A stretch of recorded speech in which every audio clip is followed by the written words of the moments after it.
تو انصاف ملا آپ کو، کچھ دیر میں آپ کو بیٹی آپ کی مل جائے گی واپس، تو کیا کہتی ہیں اب انصاف ہو رہا ہے؟ میں ابھی بھائی سے یہ بول رہی تھی کہ میں یہ کہتی تھی کہ جیسے کیونکہ اتنے دنوں سے سر میں درد تھا نا، میں آپ کو بتا نہیں سکتی، اور ابھی بھی پوری رات سے میں جاگی ہوئی ہوں، میرے سر میں بہت درد تھا، تو میں یہ کہتی تھی مجھے پیناڈول کی گولی نہ ملے، مجھے میری بیٹی زہرا مل جائے، تو میں بھی وہی بات کر رہی تھی۔ تو آپ سوچ لیں خود ہی، ایک آپ کی کوئی بھی اولاد ہو، آپ کے آنکھوں کے سامنے نہ ہو، تکلیف میں ہو، کہیں پریشانی میں ہو، تو آپ کیا کھانا کھا سکتے ہیں، سو سکتے ہیں؟ نہیں سو سکتے نا۔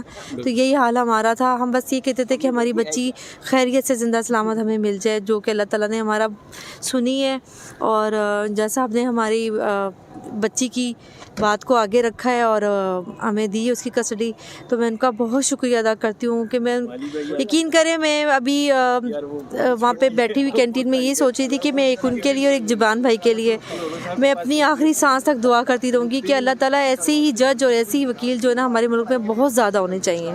ٹھیک ہے، تو بہت سارے آپ کے پورا خاندان ظاہر پریشان تھا، تو بہت ساری مائیں بہنیں بیٹیاں، آپ کو پتہ ہے جب ان کے ساتھ اس طرح کے انسیڈنٹ ہو جاتے ہیں، مس ہیپ ہو جاتے ہیں، تو پھر ان کے پاس منہ چھپا جاتے ہیں، ان کے پاس کوئی چارہ نہیں ہوتا، عدالتوں میں نہیں آتے، وہ انصاف لینے کے لیے نہیں جاتے۔ آپ نے اپنے شوہر کے ساتھ، بچوں کے ساتھ، بلکہ پورے خاندان کے ساتھ ایک سفر کیا ہے، تو اس خاندان کو کیا کہیں گی جن کے ساتھ اس طرح کے سین ہو جاتے ہیں؟ وہ لوگ تو آپ کو پتہ ہے کنارہ کر کے بیٹھ جاتے ہیں۔ نہیں، ایسا کبھی بھی نہیں کرنا چاہیے۔ دیکھیے، آپ کو تو پتہ ہی نہیں ہوتا نا کہ بچے کو کیسے اغوا کیا ہے نا، اور بچے سب ایک معصوم ہوتے ہیں، تو کبھی ایسا ہو جائے نا، آپ پیچھے مت ہٹیں، کیونکہ آپ کے جگر کا ٹکڑا ہے نا، تو آپ پہلے پتہ کریں کہ ہوا کیا ہے بچے کے ساتھ، بچہ اغوا کیا گیا کہاں، کیا ہوا کیا نہیں ہوا۔ جیسے ہم لے کے چلے، ہمیں تو پتہ بھی نہیں تھا ہماری بچی کہاں ہے، زندہ ہے کیا نہیں، تو آپ بچوں کا پیچھا نہیں چھوڑے۔ اور یقین کریں، میں سحری کے ٹائم پہ جب دعا کر رہی تھی تو میں کہتی آج میری بیٹی کی کسٹڈی ہمیں مل جائے، اور میری بیٹی کے صدقے میں وہ جو بچیاں جہاں جہاں قید ہیں یا اغوا ہوئی ہیں یا جو مشکل میں یا جن کے ساتھ کوئی بھی جبر کا شکار ہے جن کے اوپر، جی، تو وہ بچیاں بھی آزاد ہوں، اور بچیاں کو بھی ماں باپ لے جائیں یا ان کا کوئی اچھا بہترین جگہ ملے ان کو۔ میں یہ کہتی ہوں کہ بس اللہ تعالیٰ سب بچیوں کو محفوظ رکھے۔ اچھا، ویسے ایک اور سوال کہ تضحیک بہت کی جاتی رہی، تو جب تضحیک کی جا رہی تھی، ادھر سے عدالتوں سے ریلیف نہیں مل پا رہا تھا، پولیس میں مختلف اداروں میں دھکے کھا رہے تھے، اوپر سے تضحیک کی جا رہی تھی، تو اس وقت کبھی ایسا لگا کہ آپ نے ہمت ہار دی ہو اور پھر آپ نے سوچا ہوگا کہ اب اتنی تذلیل کر رہے ہیں بیٹھ کے لوگ، تب ہم پیچھے ہٹ جائیں؟ نہیں، ان کو وہ شاید ہمیں جانتے نہیں تھے۔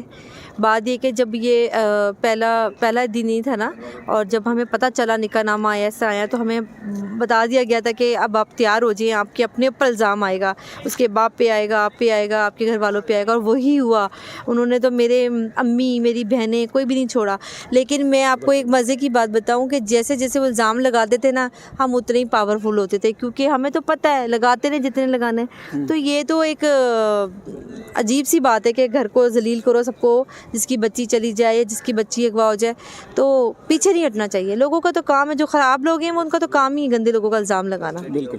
تو ملزمہ پچھلی دفعہ بھی آپ نے جب ایک بات کی تھی کہ ماڑیاں نس جاندیاں نے، تو اس میں بڑی تکلیف ہوئی تھی، تو آج عدالت سے ان کو کافی ذلت رسوائی کا سامنا کرنا پڑا کہ عدالت نے، وکیل ان کے کہہ رہے تھے بار بار کہ ان کو ملاقات کی اجازت دی جائے، ملاقات کی، تو عدالت نے ملاقات تک کی بھی اجازت نہیں دی، تو اب کیا کہیں گی ان کو کہ اب سزا کے لیے تیار ہو جائیں؟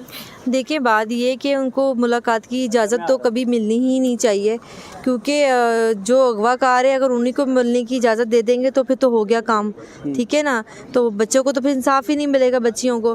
تو دوسری بات ہے جو کہتی ہیں ماڑیاں نس جاتی ہیں، تو پھر ان کو بولیں کہ جو لوگ لے کے جاتے ہیں پھر ان کو سزا بھی تو ملتی ہے نا، تو آپ تیار ہوں کھلے دل کے ساتھ، ہم نے اتنا برداشت کیا، آپ بھی برداشت کریں۔ تو یہ تو میں نے تو اللہ پہ چھوڑ دیا تھا، مجھے پورا یقین تھا کہ جس نے اتنی اذیت دی نا، جتنے آنسو ہمیں رلائیں، اللہ تعالیٰ اس کا انصاف ضرور لے گا، انشاءاللہ انصاف ضرور ملے گا۔ اچھا، یہ سکینہ ساتھ ہمارے ساتھ، کیونکہ پچھلی دفعہ بتایا تھا کہ بلی مر گئی ہے، اب بلی آپ نے اس کے بعد پھر بتایا گیا کہ بلی لے لی ہے، تو بلی کی حفاظت کی، اب بالکل چل پھر رہی ہے، آپ کے ساتھ کھیلتی ہے؟ ہاں جی، روز کھیلتی ہوں۔ تو اب واپس جب بہنیں آئیں گی تو وہ بلی ان کے حوالے کر دیں گی آپ؟ جی، اسے نام بھی رکھنا ہے زہرا نے۔ اچھا، بھی نام نہیں رکھا؟ نہیں۔ بغیر نام کے کیسے چل رہی ہے وہ؟ کیسے آپ نے اس کو؟ زہرا کی ہے نا۔ اچھا، وہ خود آئے گی واپس بچے کا، بلی کا نام رکھے گی، تو اس کو کیا کھلاتی رہی، کس طرح اس کی حفاظت کرتی رہی؟ ابھی تو اس کو بسکٹ وغیرہ کھلاتے ہیں، اور بوائل چکن ہو گیا، اور جیلی ہو گئی، سریلیک ہو گیا بڑھیا کا۔ اچھا، اب وہاں رہ کے اس کو عادت پڑ گئی ہے اب آپ لوگوں کی، یا بھاگ جائے گی بلی؟